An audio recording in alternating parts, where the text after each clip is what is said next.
We are good. Good evening. This is the Town of New Canaan Police Commission regular meeting, October 15, 2025. We're going to add one item to the agenda. It's for a fundraiser for Special Olympics. Officer Tottenham's going to explain that in a couple of minutes, but I have a motion to add Officer Totten to the agenda. So move. Second, all in favor. Aye.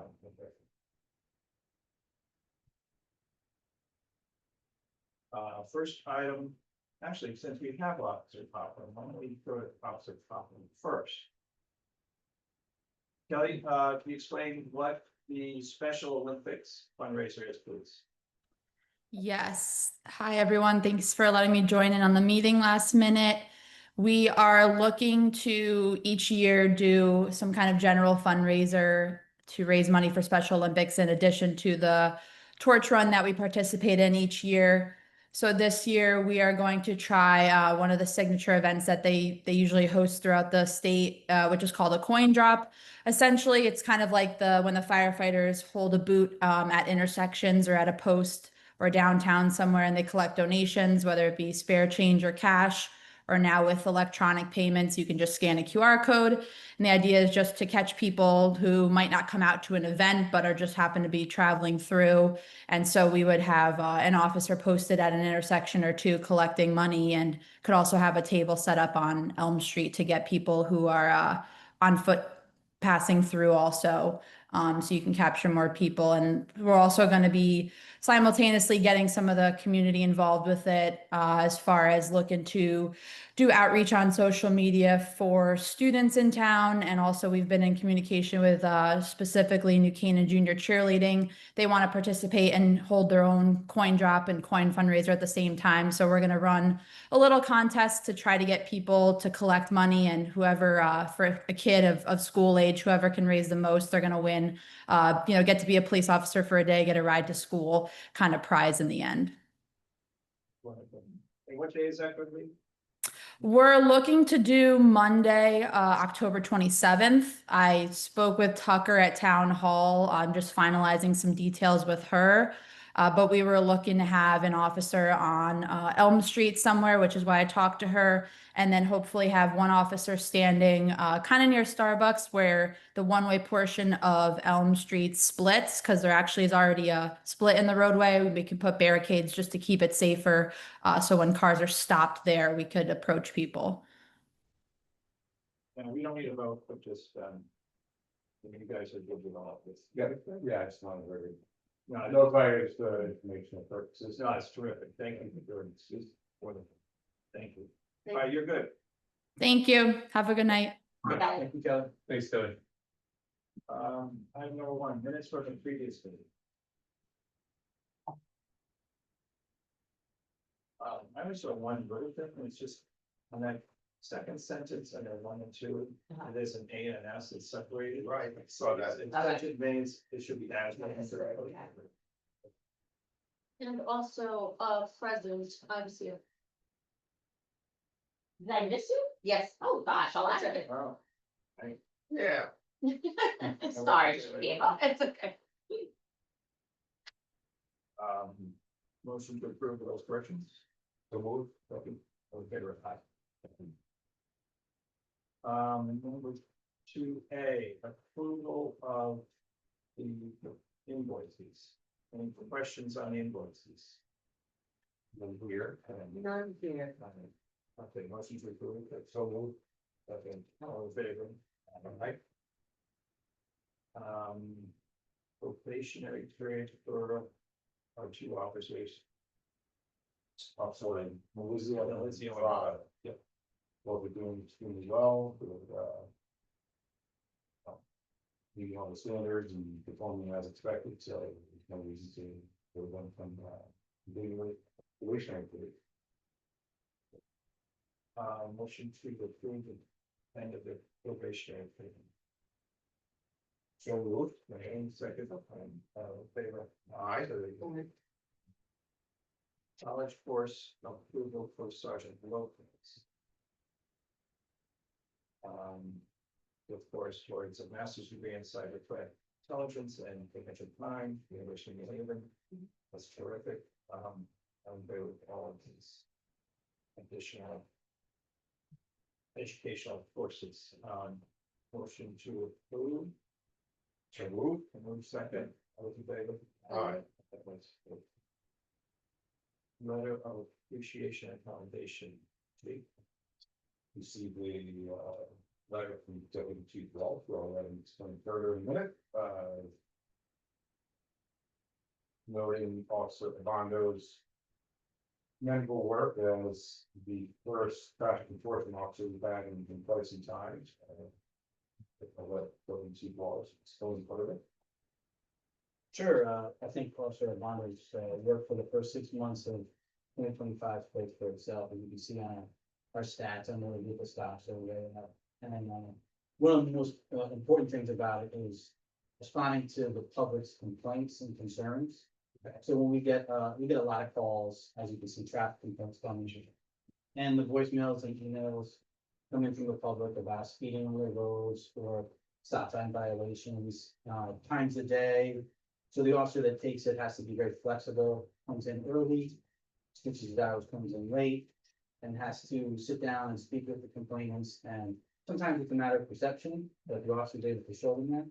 And sometimes there's serious problems, and Officer Urbano responding to those problems, and we found a lot of violations and slow areas down. Do you find that's kind of the same person or persons regularly? No, Or just No, we've had a lot of various traffic complaints this year. Yeah, it's all across the board. It's indispensable having a team there, indispensable. Okay, where do we stand with that now? He's Currently, the officer Ellie is performing that function for the remainder of this year. And we're looking to reassign to someone new in January, assuming he work applies. And just to note that this was because of our resources, we took the CIO position, the downtown officer position. We modified that a little bit and made it less of a full-time position, so we could assign this traffic enforcement officers. Yeah.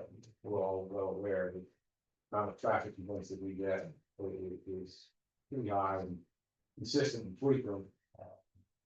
So we felt it was important to have that person dedicated to that position for now. So we're looking to continue that 2026. And then if there's no school, can there be a little bit more attention downtown then? Have you got an extra person to sort of fill that role a little bit? Or is that, The traffic enforcement officer? or the downtown officer? So Officer Yes, Alex yeah. still is our business liaison. Oh, he is, okay. Yes, yeah, he does a great job interacting with the Yeah. business community. Yeah. Okay. It's so we're not a supposed to special say assignment. and- It's done during his patrol shift. And how much actual control does the department do downtown, you know, just walking on the main? How We much- don't do a lot of the walking beat anymore, as far as getting out, but we will in the holiday season, we'll do that a little bit more. But just, you know, this was my report show, working with him, just so, you know, it's difficult to get him also out. Walking beat, like they used to, and people like that, but it's a big town, you have to cover it and provide service to, so having somebody on foot really delays their response if they gotta get back into the car and get up to San Makes Francisco. sense, yeah, I do think there's a benefit to Absolutely, and you the know, public and the bad guys seeing a police officer walk down the yes, street. and we try to when we have enough staffing and certainly one of months we'll have the bicycle auctions out. Doing those kind of downtown patrols. So we do when we can, you know, it's just unfortunate that, you know, the majority of the time I'm working with the morning shift and that kind of for etc. Thank you. Monthly reports. Reports, year-to-date budget. First quarter, we're tracking pretty good on in all of our areas. 21.8% through September. For us and animal control about 20.7, so it's good budget wise. Monthly statistics, going through some of the highlights. I usually like, as always, like to look at year to date, comparing year to date this year versus year to date last year. rather than just monthly, and it's like ID thefts have more than doubled in a year, and that's, just better reporting, people might be reporting, or it could be an uptick in that trend, but, interestingly, if you look at Barton's criminal vehicle and stolen vehicles, those numbers went down significantly. Really hopeful I'm not jinxing myself here, but, maybe the word's getting out, and maybe people are locking cars, we have more high visibility enforcement, we have the LPR cameras, I think all of those together, could be trending those numbers down, hopefully, fingers crossed, that if that continues. More vehicle violations, you can see that number significantly low, again, that's the fact enforcement officer, pushing those numbers, because I think even though there's activity, no account for all of that increase, I think having that dedicated officer maybe spurs other officers to kind of get motivated to be active as well for the traffic enforcement. And you can see, know if this is directly related to that, but more vehicle accidents with injuries is been cutting in half. And this year, this last year. I think we slow down. And six vehicles dropped significantly, and also vandalism complaints. Last year we had all that graffiti tagging, whatnot going on, so that was a high number of 54 versus 8 this year, so. Like that kid or whatever, it's pretty much cleaned up on. Students, he's not hearing. Right. This one is not the different.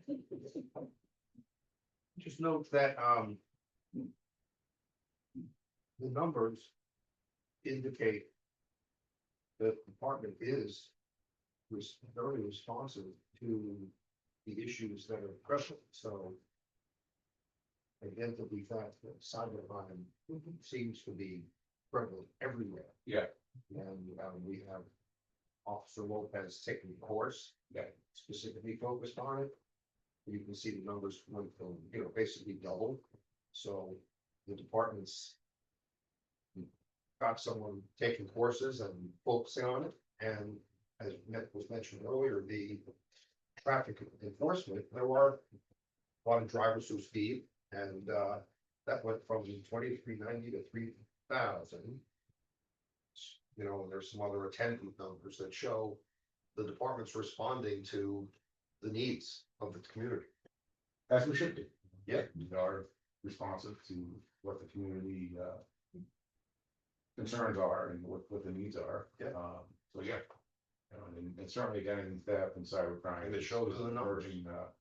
Emerging area that's not going to diminish anytime soon. So Yeah. Good to have officers well trained in those areas. The AI will probably increase. Right. And it's good that the parks are better, have better surveillance now too, and it seems to, those numbers show up, and maybe the people are just locking their cars out too, I hope so. That's the hope. Staffing, September, we were at minimum shift 68% of the time, so they're again. Kind of limits what we can do on our shifts, but working a significant majority of the time with the minimum shift. Our officers still are doing a great job out there. One other thing is not noted on there, we had the 2 vacancies that were filled. One officer on field training right now because he was allowed to transfer, and one in the academy, so. That's great. So that'll definitely help too, and we're looking to get one officer that's been on long-term military leave back in the beginning of November, so that'll be. Is that a year? I don't think it was quite a year. It was like 8 months, I think. So it'll be great to have you back. Yeah. Full roles right before holiday season starts and vacations and whatnot. So. Okay. So, thank you. Any other business? That's all I have. No. Question to. So moved. Thank you.